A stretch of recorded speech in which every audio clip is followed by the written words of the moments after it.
నాన్న ఎందుకో వెనకబడ్డాడు. అది శీర్షిక. అమ్మ 9 నెలలు మోస్తే నాన్న 25 ఏళ్ళు.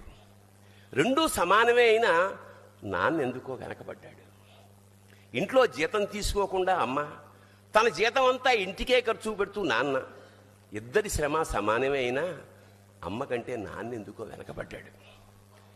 ఏది కావాలి అంటే అది వడ్డీ పెడుతూ అమ్మ, ఏది కావాలంటే అది కొని పెడుతూ నాన్న, ఇద్దరి ప్రేమ సమానమే అయినా అమ్మకొచ్చిన పేరు ముందు నాన్న ఎందుకో బాగా వెనకబడ్డాడు.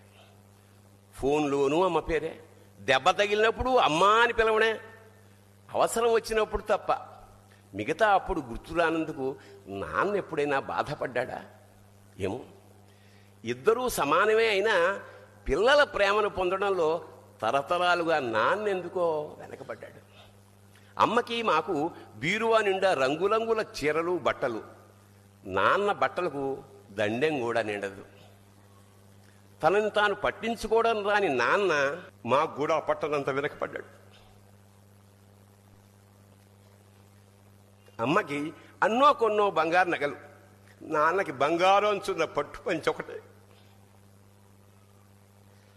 కుటుంబం కోసం ఎంత చేసినా తగిన గుర్తింపు తెచ్చుకోవడంలో నాన్న ఎందుకో పాపం బాగా వెనకబడ్డాడు. పిల్లల ఫీజులు ఖర్చులు ఉన్నాయి. ఎప్పుడప్పుడు ఈసారి పండక్కి చీర కొనొద్దంది అమ్మ. ఇష్టమైన కూర అని చెప్పి పిల్లలు మొత్తం తినేస్తే ఆ పూటకి పచ్చడి మెతుకులతోనే ఇష్టంగా తినే నాన్న, ఇద్దరి ప్రేమ ఒకటే అయినా మా అమ్మ కంటే నాన్న చాలా వెనకబడ్డాడు. వయసు మళ్ళాక అమ్మ అయితే ఇంట్లోకి పనికొస్తుంది. నాన్న ఎందుకు పనికిరాడని మేము తీర్మానం చేసుకున్నప్పుడు కూడా వెనకబడింది నాన్నే. నాన్న ఇలా వెనకబడిపోవడానికి కారణం ఆయన మా అందరికీ వెన్నెముక కావడమే. వెన్నెముక వెనక ఉండబట్టే కదా దన్నుగా నిలబడగలుగుతున్నాం. ఇదేనేమో నాన్న వెనకబడిపోవడానికి